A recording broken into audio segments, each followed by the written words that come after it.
Hello, and welcome to the Authentic Wednesday podcast. Each week, my guest and I share our vulnerable behind-the-scenes stories of giving ourselves permission to take off our masks, let go of expectations, and embrace our own path of freedom and authentic connection. I'm your host, Bianca Hughes, a lover of authenticity and a licensed professional counselor in Georgia. Hello and welcome to episode 13 of the Authentic Wednesday podcast. Thank you so much, as always, for joining me here. Thank you so much for your comments and your feedback. I always appreciate it. Please, please, please keep them coming. My guest with me today is Jasmin Forts. She is a corporate leader, a lively enthusiast, and a certified career coach. Her life mantra, I can only do what I can do. Her favorite quote is, "Rest is my birthright." Her passion is art, culture, and wellness. Fun fact, she loves running 5Ks. We have a great conversation for you guys today, and so we're going to go ahead and get into the conversation. All right. Hi, Jasmin. How are you? Doing well. How are you? I'm good. I'm super duper excited to have you on the show. I just want to tell everyone that I met her through sliding in her DM. Yes, and we've been sister friends ever since. Yes. Is it 2 or 3 years ago? But I slid in them DMs. Yes. We've been doing tea dates and all types of things. So it's been all good. Yeah, I was actually talking on a previous show that sometimes, you meet people online, not always necessarily dating, but for business, and it really works out and you can meet some cool people. Yep. So Tell us a bit about authenticity. What does that mean for you? Authenticity means just showing up in every space that I work in, operate in, any space that Jasmin is, she is congruent in any space, any other spaces that she shows up in. So if you meet someone at church, if you meet someone at work, or if you meet someone at Kroger and they know me, my hope is that because I'm my authentic self, that they have the same story about my personality and their interactions with me. Now, you notice I didn't say home, though, because at home it's a whole different story. Really? In what way? Yes, I'm so soft and I'm so emotional and I'm so loving because it's my safe space. So that's why it's different. And so I'm not that way outside of the home, so it's totally different. So, let me ask you this question. Are you more soft and more loving? Because I experience you as loving and soft. Mm-hmm.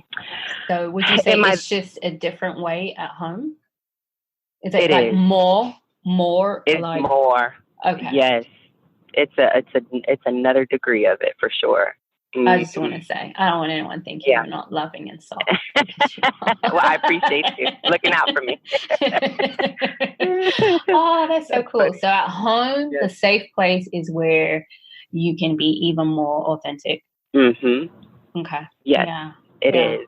And I would just say it's because there's a level of safety, and I don't have to interpret, or translate what I'm saying. I mean, my kids understand and my husband understands. So, I don't have to go through that extra layer of explaining what I meant or, because they know me. So it's just I just think it's another degree of soft and love that they get.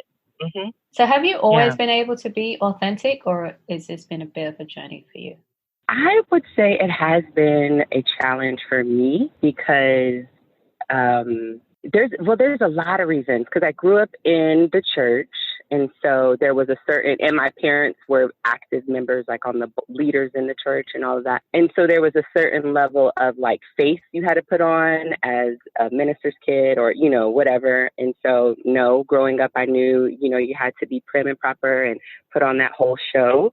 So I wasn't my authentic self, I loved listening to secular music, but and secular at the time was Brandy and Monica and stuff like that.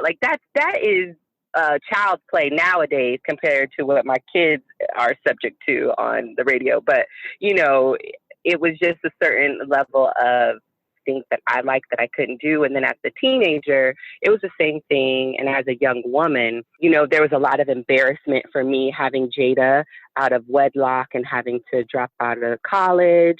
And, you know, I just couldn't be my authentic self and telling my story on how it happened, you know, not being ashamed and just moving through that. So I honestly think, you know, my authentic self, Jasmin Monet Forts, has really just been birthed in the last 5 years. Wow. Do you mind sharing how old you are? Yeah, I'm 37. Okay. So in the last 5 years. So in your 30s. I think that's so cool because, you know, I'm 40 and I feel like my life is beginning now. And it's just amazing how many other more people are like, oh, I'm really getting this thing at 30. And I'm like, yeah, wait till you hit 40, girl. It will be a whole nother level. Yes. And I keep hearing that, you know, and I just think that's so encouraging for the young women, you know, coming up after us. Like, sis, you don't have to worry about figuring out now. It's okay. Yeah, exactly. You know? So, exactly. That's why I wanted, you know, people to hear that. It's not like you're 22 and you got it all together. Exactly. Nah, the doll has lived. The doll has lived, okay? So how did that impact you not being able to be your authentic self? It stunted my growth emotionally for sure, because it impacted my marriage. You know, my husband and I are celebrating 10th year, you know, our 10th anniversary. But I tell you, I was hell on wheels. I was toxic, you know, the first 2 years. Oh, yes. I was toxic. I was, you know, because the narrative is that most of the time we see online or whatever that it's the man that is just, you know, just toxic and unwell and all of that. But no, honestly, it was me. And I do attribute that to not being able to be my authentic self and just trying to figure out who I was inside of a marriage. That was tough. So I'm grateful he stuck it out with me and allowed me to do the work in that space. But, you know, if you don't have a loving partner in any relationship you're in, it's going to be tough for you to be authentic. You know, you have to love yourself first, and not just in the whole, like, you know, cliche way of saying self-love, love yourself. Like, no, truly, it's some work behind it. And being authentic really just challenged me for sure. Do you think that your husband, it sounds like he helped you to get to that place where you could be authentic? Oh, yeah. Yeah, because, you know, he has been himself. Of course, we evolve, you know, and I'm seeing that with even my kids. We evolve, but he is who he is, bar none. And it did give me permission to be that way for myself, you know, and it prompted me to start the healing. So I do say that he did support that, and he was a catalyst for a lot of it too. Wow. You know, in so many of my previous interviews, it is just this common theme. And I think this is definitely one of the reasons why I did this show is how important having the right people around you helps you to be authentic. Like authenticity and being authentic is not something you do alone. It is not easy to do alone. And so it's just so interesting that your husband was that for you to do that. I love that. So fast forward to you, let's say 5 years ago, when you started to be authentic. Was there something major that happened, or what changed that for you? Starting entrepreneurship. Woo! That will do it to you. Okay. Oh my God. Yes, that was it. I'm laughing because I heard the story. Yeah. So yes, it was that. It was that, like, previously, right? I've been writing resumes, and it was like the whole side hustle thing. Like, people knew I wrote resumes. They knew I was in HR. They knew, you know, I was in recruitment, talent acquisition, managed teams and all of that. So, you know, people would send their aunts to me and their dad or themselves. And so I was doing that. But then I was like, okay, I'm coaching people now. I'm talking about different things, and I'm being pulled on projects and consulting. I need to really jump out in this and, create a business structure where I can pay myself or whatever the case may be with the business. And so when I started it, like most people, you're just like, oh, I'm just going to start this business. It's going to be cool. I'm going to make some money. Yeah, okay. Like, it really challenged me, really. Mm-hmm. What way did it challenge you? It's just the whole journey of, being a business owner and entrepreneurship, because I learned, those are two separate things. I know people use it interchangeably, but entrepreneurship is different from being a small business owner. But doing both, or just being in that space, if we're going to use those words synonymously, it makes you put up a mirror to yourself. It makes you challenge, what you can do for other people. It makes you, answer the question on what's priority to you. It questions so many things for you. And then you have to be honest with yourself, which prompts you to be authentic. And then once you start answering those questions for yourself, you're like, oh, this is who I am. Okay, this is what I love. This is what I hate. The whole just understanding where you solve problems for other people. You have to really stand firm in who you are, period. And it forced me to say yes to some things and no to other things. And that, to me, is authentic. And so it then forced who I was servicing, right? It forces, how I'm servicing them, because now you know who you're talking to. And then when you use your authentic voice, your tribe, your audience hears that. It's not foreign to them. They relate to it. And then you're like, okay, this is my group. Okay, got y'all. Now we're locked in, and that's what it was for me. So, yeah. It's interesting how experiences change you. Oh my gosh, right? Yes. Yeah. I saw your post yesterday. The one where it said the difference between listening to the music? No, you running your business and the business being run by. Oh, yes. You running your business and your business running you. Yes. And I was like, and it's funny because I know, because the thing is like, now the people that were so used to you being run by your business have to make the adjustment to have to make the adjustment to you running the business, not your business running you. And so that's uncomfortable for them, because they want to go back and forth on email. They want to call you at 9. They just want to no, girl, no, that's not, we have automation over here now. We have calendars over here now. Like it's, and so it challenges other people too, as you learn who you are authentically, and they either stay or they drop off, but that's okay. So true. That's true. Do you find that do you find that easier now, or was it always easier to set those boundaries? Because I know boundaries are hard. Yeah, I believe it's easier for me just because of my personality, and then because my priorities, like literally my mom and dad will say even to this day that I am just a selfish person. But my therapist has been working with me to tell me that selfish is not a bad word, Jasmin. That's okay. So it's always been in me, but it was weaponized, I think, growing up. Like, putting yourself first. Everybody's talking about that now. I've been doing it, but my parents are trying to tell me to be more about the collective and almost like sacrificing, because they sacrifice, which I think there's a healthy balance to it. Yeah. But I've always been that innately. And then you throw 2 kids and a husband in the mix. Listen, if there's ever a competition with those 3, y'all are losing every time, because they're winning. So and that is so true. Yes, it is. So it's not hard for me. I will say that. Okay. That's so good. I like that your therapist said that. Yeah. That, selfish is not a bad word, because I'm definitely like, I love and I help, but my boundaries are firm. Like, my friends made fun of me because they were talking about me, and they was like, well, she said no. And they're like, oh, Bianca said no. And they was like, yeah. And they all started laughing, because they know when I say no, it's a wrap. Right. Like, it's not happening. Yes. It's no changing. Don't ask me again. Right. It's just not going to happen. And I kind of like that selfish, because I was the only child, just me and my mom for 10 years, shall I say. It was just me and her. And I learned to be that. And like, I see how I can do it now, but I never saw how it was beneficial. So thank you for that. Oh, yeah. Yes, absolutely.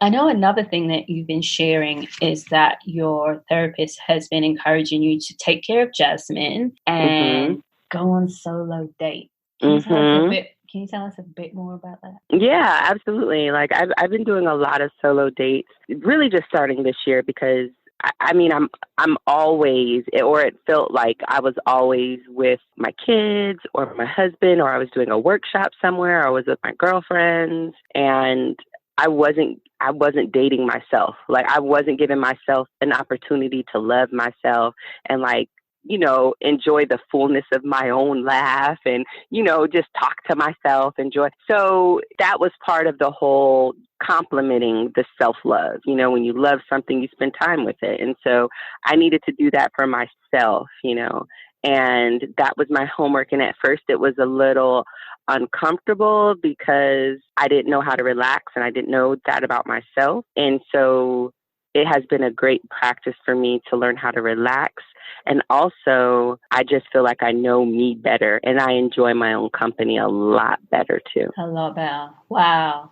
Oh my God. Yeah. Are you going to, did you travel alone? You did, or you didn't? You did? I did. I went to go see a girlfriend, and that was so tough for me because my anxiety, I could never really travel without my family or just, you know, anywhere really without some part of me that was from my home, you know, my family, my immediate family. So it was a challenge that way. But once I got over it, and it didn't take much to get over because I have been doing the work up until this was like the big, I knew this was the big assignment. So I had been doing smaller dates and smaller things.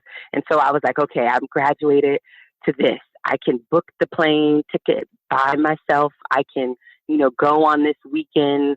And it was love. It was everything that I needed. So I'm glad I did it. I'm glad you did it too. Did anyone look at you sideways or comment, like, especially as a married woman with kids? Did anyone have any negative comments about that, you doing this solo? No, you know, if they did, they didn't say it to me.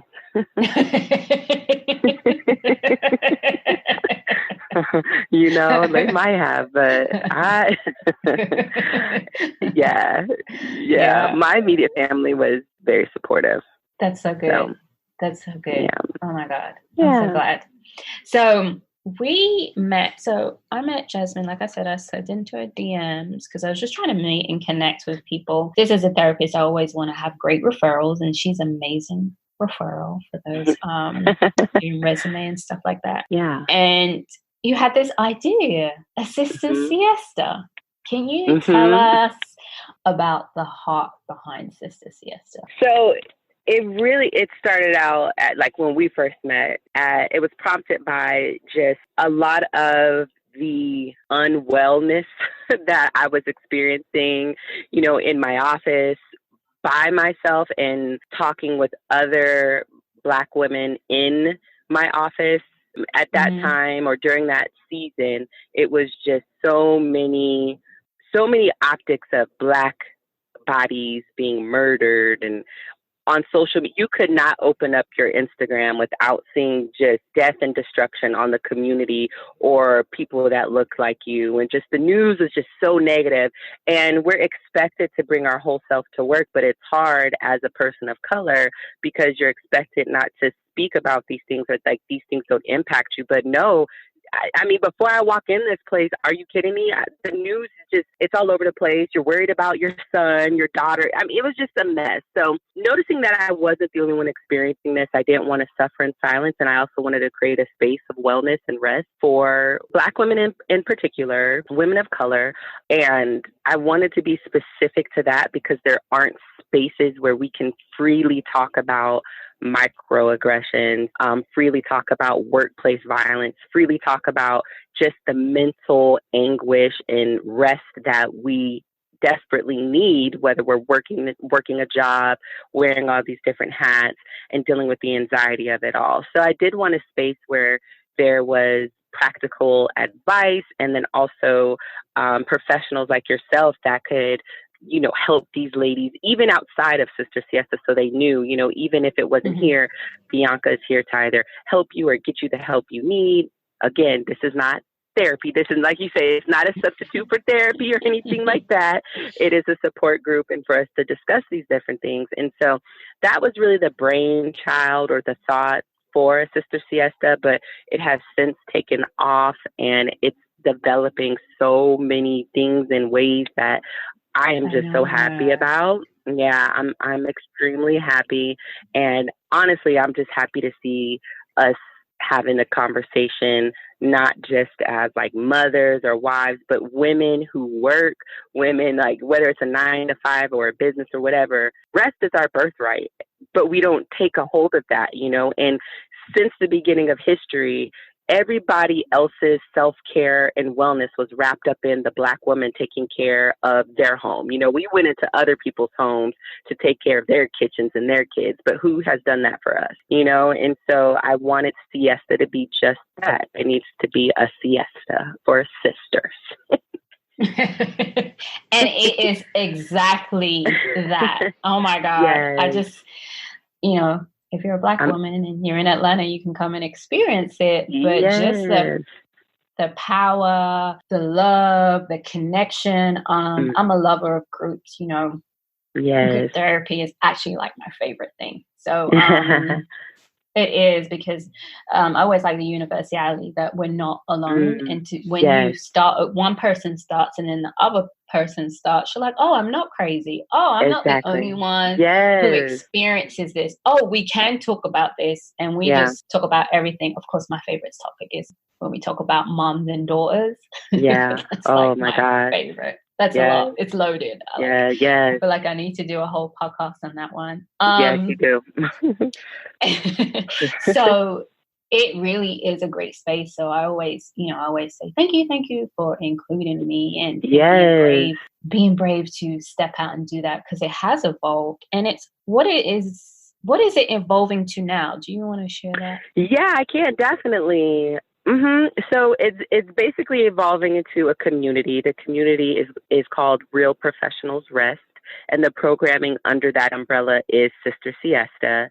We'll be moving into a nonprofit space down the road, but really it's partnering with therapists, wellness groups. There's another aspect of I guess you can call it like employee wellness too, and different groups that are wanting the message of really taking care of the whole person, not just, going to thinking that your body is literally a machine and that you need to be working and hustling 24 hours a day. That's not even possible, like at all. So it's developing, I would say, into a community where there's going to be other chapters elsewhere, and there's going to be, partners and sponsors that will be, will have the resources to support different things for wellness, whether it's behavioral health, whether it's meditation pillows for your office, whether it's diffusers for your office, different books, practical advice from an HR perspective for my working women, and just encompassing the whole woman, 360, not just from one aspect, but mentally, spiritually, physically, so you can be well when you're at work. Yeah. I love that. Thank you. I'm excited about it. Definitely a passion of mine. Yeah, it definitely is. You are amazing. Oh, thank you. And the way you connect. Yes, you are too. Shoot, they love you. Yes. That's why I'm so happy every time you come. Like, yes. So, you got a book. There's a book. I do. A Sister Siesta. It is coming out.